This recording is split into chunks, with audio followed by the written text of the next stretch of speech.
പശ്ചിമ ബംഗാളിൽ മമതാ ബാനർജിയുടെ കോട്ട തകർക്കാൻ ബി.ജെ.പിക്ക് സാധിക്കുമോ? India today C voter of the nation survey ഫലങ്ങൾ നൽകുന്ന ഉത്തരം മറ്റൊന്നാണ്. ഇന്ന് ലോക്സഭാ തിരഞ്ഞെടുപ്പ് നടന്നാൽ ബംഗാളിൽ തൃണമൂൽ കോൺഗ്രസ് തന്നെ ആധിപത്യം തുടരുമെന്നാണ് സർവേ പ്രവചിക്കുന്നത്.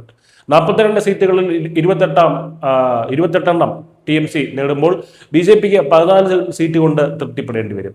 NDAയുടെ വോട്ട് വിഹിതം 39% നിന്ന് 42% ഉയരുന്നുണ്ടെങ്കിലും സീറ്റുകളുടെ എണ്ണത്തിൽ വലിയൊരു അട്ടിമറി നടത്താൻ അവർക്ക് സാധിക്കുന്നില്ല എന്നതാണ് യാഥാർത്ഥ്യം.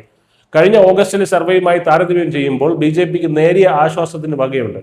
അന്ന് 11 സീറ്റുകൾ മാത്രം പ്രവചിച്ചെടുത്തു നിന്ന് 14ലേക്ക് എത്താൻ അവർക്ക് സാധിച്ചു. അതേസമയം തൃണമൂലിന്റെ സീറ്റുകൾ 31 നിന്ന് 28 കുറയുകയും ചെയ്തിരുന്നു. എന്നിരുന്നാലും പ്രാദേശിക പാർട്ടി എന്ന നിലയിൽ തൃണമൂലിന്റെ അടിത്തറ ഇളക്കാൻ ഈ വർധനവ് മതിയാകില്ല. നിയമസഭാ തെരഞ്ഞെടുപ്പിന് വെറും 2 മാസം മാത്രം ശേഷിക്കെ ബംഗാൾ രാഷ്ട്രീയം പൂർണ്ണമായും TMCയും ബി.ജെ.പിയും തമ്മിലുള്ള ഒരു ദ്വിമുഖ പോരാട്ടമായി മാറിക്കഴിഞ്ഞു. സംസ്ഥാനത്ത് രാഷ്ട്രീയ ധ്രുവീകരണം ശക്തമാണെന്നാണ് സി വോട്ടർ സ്ഥാപകൻ യശ്വന്ത് ദേശ്മുഖ് വിലയിരുത്തുന്നത്. ചുരുക്കത്തിൽ വോട്ട് വിഹിതം വർദ്ധിപ്പിക്കാൻ ബി.ജെ.പിക്ക് സാധിക്കുന്നുണ്ടെങ്കിലും ബംഗാളിന്റെ മണ്ണിൽ തൃണമൂലിന്റെ ആധിപത്യം തകർക്കാൻ അവർ ഇനിയും ഏറെ വിയർപ്പൊഴുക്കേണ്ടി വരുമെന്ന് സാരം. News desk news India.